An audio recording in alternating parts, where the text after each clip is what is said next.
welcome to our YouTube channel. Thanks for joining us.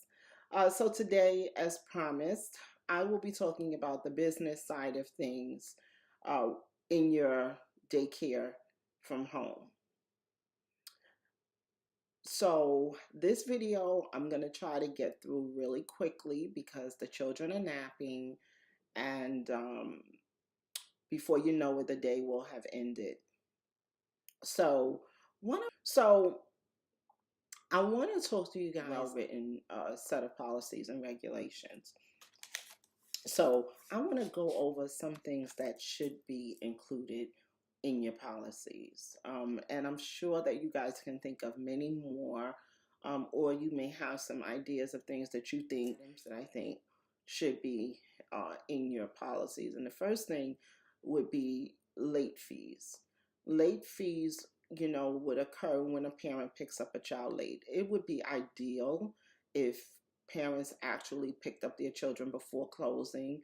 Sometimes things happen and you don't, need to charge a late fee. But if you have a parent that's becoming habitually late, one of the ways to sometimes stop that is to enforce your late pickup fees. So you can establish in your policies at what point do they begin. Do you give yourself a 5-minute grace period, a 15-minute grace period, how much that fee will be, and when that fee will be due, whether it will be due on the spot or will it be due with the parent's next fee.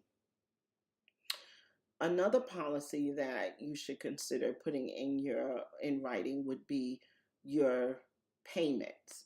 How do you collect your payments? Do you collect them monthly, weekly, bi-weekly? Do you collect them ahead of time in advance, or do you collect them at the end of the week? How do you accept your payments? Will you only accept cash? Will you accept checks? Will you accept credit card payments? I accept credit card payments, and for the most part, all of my parents pay by card. It's so easy. I do recurring payments, so it's really less work on me than me having to go in, collect payments, deal with cash. It's a wonderful thing to think about doing. Okay, for a small fee, but to me it's worth it. No more running to the bank, so that's something to consider. Your discipline policy. Will you give the children timeouts or will you use the redirection method? It is important to get that policy in writing because some parents really don't believe in timeouts. They believe in redirecting their child. So it's something that you should discuss before you enroll that child in your program. So it should be a part of your written policies. Another thing that you should have in writing is the illness policy. At what point do you not accept children? Or do you accept children that are ill? Some providers say if the child isn't running a fever, it's okay for them to come. There are some instances where a runny nose and a cough, some providers will say, no, it's too much.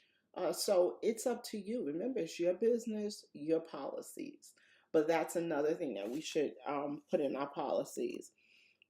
This is a biggie. Vacations and holidays. And I know that you sometimes will say, oh, well, I don't need vacation. The parents are depending on me. This is one business where vacation is a priority. You have to get some downtime because it's a very, very hectic business in terms of your time, the amount of time you spend. Because number one, you're working from home, you live at home, you work from home, you need a time out away from home. So you need to establish your vacation policies. How many weeks out of the year are you going to close? Are the parents going to pay while you're on vacation? Do they pay for your vacation time? When are you going to take vacation? How much notice will you be giving the parents for vacation time? The same thing for holidays. What holidays will you close on? Will you generate a list at the beginning of the year to inform the parents of the holidays? If you're going to open on holidays, will you charge an extra fee because it is a holiday? So those are things to think about. Personal days. What if there's a family emergency? Will you allot yourself uh, personal days throughout the year? For me, I do 7 days for the entire year. So if I have a death in the family, or I am really, really sick, which never happens, and I can't get to work, or any type of emergency that happens. So I allot myself 7 personal days the parents, will be paying for. But again, it's something to think about because remember, this is your business. This is your livelihood. Okay.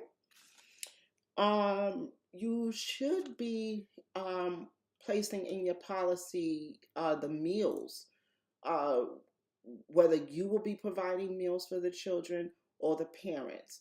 And if you're going to provide meals for the children, will you provide breakfast, lunch, snack, dinner, dinner? For me, I serve the children breakfast, a mid morning snack, lunch, and then a snack before they go home. Some providers say, well, I will provide breakfast and lunch and let the parents provide the snacks. But it's all up to you. It's your program. But just to make sure that you think about these things, because some of these things we don't think about, but they should be written down. Like, oh, you said that you would feed her dinner because she's hungry at 5 o'clock. If it's not in your policies, then there's no arguments because your policies are what you operate according to. Um, this is becoming a real big issue now, and I believe that everybody should have a written policy on this, which is the policy to photograph the children. You should have permission from the parents to photograph. For me, I have a form that they sign and they can check off still photos, photos for promos, social media, and what ways can I photograph your child? And you should have permission. For me, we have cameras here, so I have to let the parents be aware that we have cameras and that the actions are being recorded, and that's for my protection as well as for the parents. Okay. Uh, Potty training. Will you assist with potty training, or is that something that the parents are left on their own to do? Um, the administering medication. Will you administer medication? In the state of New York, we need to have what they call MAT certified training in order to administer medication. However, you do not have to have that training for a nebulizer or an EpiPen. So every state is different. And again, this is a personal choice. For me, I don't want the responsibility of giving children medication. So for me, I opt not to administer medication.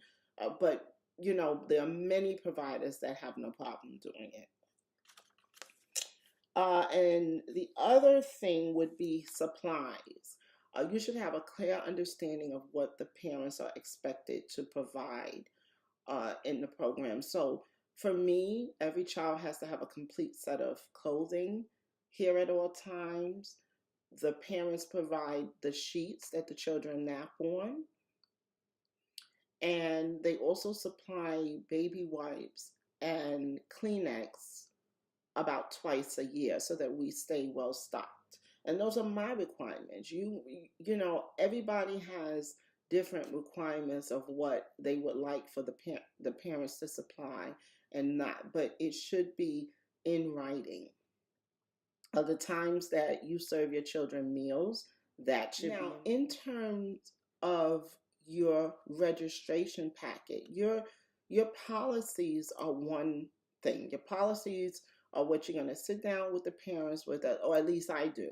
So I schedule a specific meeting to go over the policies and procedures before the children are enrolled. So for me, We sit down and we go through each and every item, and the parents initial off on those items once they have a clear understanding of them, and then they sign off on the contract and they get a copy to take home, and we keep a copy here.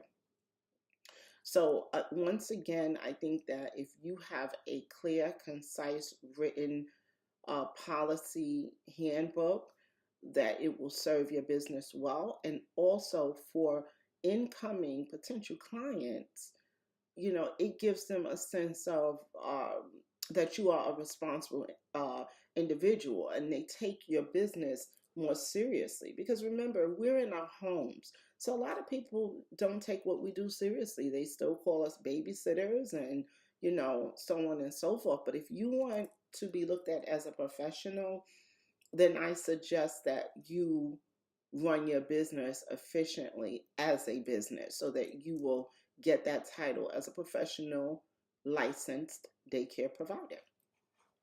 So the last thing that I want to talk to you guys about is your registration packet. So in your registration packet, you should include your policies. You would need a medical form that the parents should be getting filled out before they bring the child into the program. You should have your permission to photograph form in that registration packet. You should also have, for me, I have a questionnaire. So I have a number of questions that I ask the parents to fill out before the child comes into the program, which will give me an opportunity to get to know the child a little better. Things such as, do they use anything to go to sleep? What are their favorite foods? What are their favorite toys? How do you calm them down? Are there any fears? Things of that nature. So I have that questionnaire in there. I have the registration form itself, which should include the child's first, last name, date of birth, whether they're male or female, the parents' first and last name, the doctor's information. So that's the registration form itself. And then I include the vacation schedule and the holiday schedule in my packet. They also get a daily schedule, so they kind of know what we do at each time of the day. And I believe that kind of wraps up what I have in my, I also have a form that gives them a checklist of what they need to bring on the child's first day. So I do that as well. So when I enroll a child into the program, I have ready-made registration packets. So all the information, everything that they will need is included in that packet when they enroll their child. I don't give out registration packets to potential clients. You need to become a client. It's just a way of saving paper at this point. We're trying to go green. It's not an easy task, but we're getting there. So I think that I have given you at least enough information to really get started. And I hope that the information that I've given you today has been helpful to you. The children are napping. Excuse me. I'm trying to get my rejuvenation going for the second half of our day and to get ready for our school-age children that are about to come in. So I want to thank you guys for watching, and I want to ask that you please subscribe and share our channel with your friends and your family. And please don't forget to check out my blog, which is carolskidsinme.com.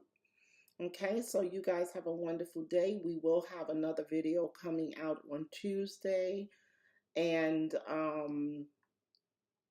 I will discuss that topic. I will let you guys know what that topic will be soon. So I'll give you a heads up before we put the new video out. Okay, so thanks again for watching, guys. Have a great day.